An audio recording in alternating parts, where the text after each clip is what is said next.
MLA Kadiyam Srihari విమర్శించారు. ఉభయ సభలను ఉద్దేశించి గవర్నర్ ప్రసంగం ముగిసిన అనంతరం ఆయన అసెంబ్లీ మీడియా పాయింట్ వద్ద మాట్లాడారు. గవర్నర్ ప్రసంగంలో కొత్తదనం ఏమీ లేదని అన్నారు. గవర్నర్ గతంలో మాట్లాడింది, ఇప్పుడు మాట్లాడింది ఓసారి సమీక్షించుకోవాలని ఆయన సూచించారు. హర్యానా, పంజాబ్ రాష్ట్రాలను తలదన్ని తెలంగాణ వరి ఉత్పత్తిలో ముందు నిలిచిందని వ్యాఖ్యానించారు. గత 10 ఏళ్లుగా తెలంగాణ ప్రజలు స్వేచ్ఛా వాయువులు పీలుస్తుంటే కాంగ్రెస్ అధికారంలోకి వచ్చాకే సంతోషంగా ఉన్నారని చెప్పడం ఏమిటి అని నిలదీశారు. తెలంగాణ నిర్బంధం నుంచి విముక్తి అయిందని గవర్నర్ చెప్పడంపై కడియం తప్పుపట్టారు. మెడలు వంచి తెలంగాణ సాధించామని, కానీ గవర్నర్ అబద్ధాలు చెప్పడం దురదృష్టకరమని కడియం వ్యాఖ్యానించారు.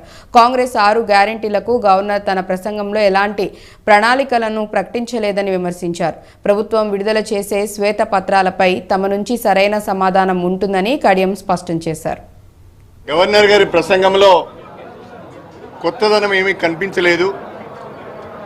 నూతనంగా ఏర్పడిన ప్రభుత్వము రాబోయే రోజులలో రాష్ట్ర అభివృద్ధికి సంబంధించి, ప్రజల సమస్యల పరిష్కారానికి సంబంధించి ఏ రకమైన మార్గం ఎంచుకుంటున్నది, ఏ రకమైన ప్రణాళికలు రూపొందించుకున్నదనే విషయంలో ఏమాత్రం కూడా స్పష్టతనివ్వలేదు.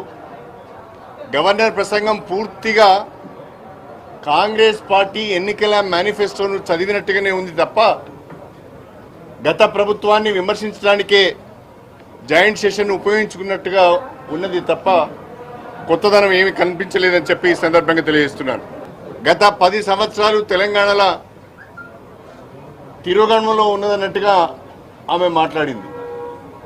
కానీ తెలంగాణ జాతీయ స్థాయిలో అనేక రంగాలలో అభివృద్ధి సంక్షేమ కార్యక్రమాల అమలులో రోల్ మోడల్గా వ్యవహరించింది. జాతీయ స్థాయి సంస్థల నుంచి, కేంద్ర ప్రభుత్వం నుంచి అనేక అవార్డులు అందుకున్నదనే విషయాన్ని ఆమె మర్చిపోయింది. 24 గంటల కరెంటు అన్ని రకాల వినియోగదారులకు 24 గంటల కరెంటు తెలంగాణలో అందిస్తున్న మాట వాస్తవం.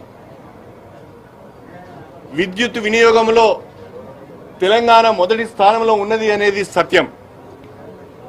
తలసరి ఆదాయం గణనీయంగా పెరిగింది తెలంగాణలో అనేది ఆర్బీఐ చెప్పిన మాట. హైదరాబాద్ అభివృద్ధి అనేది సత్యం. ఐటీ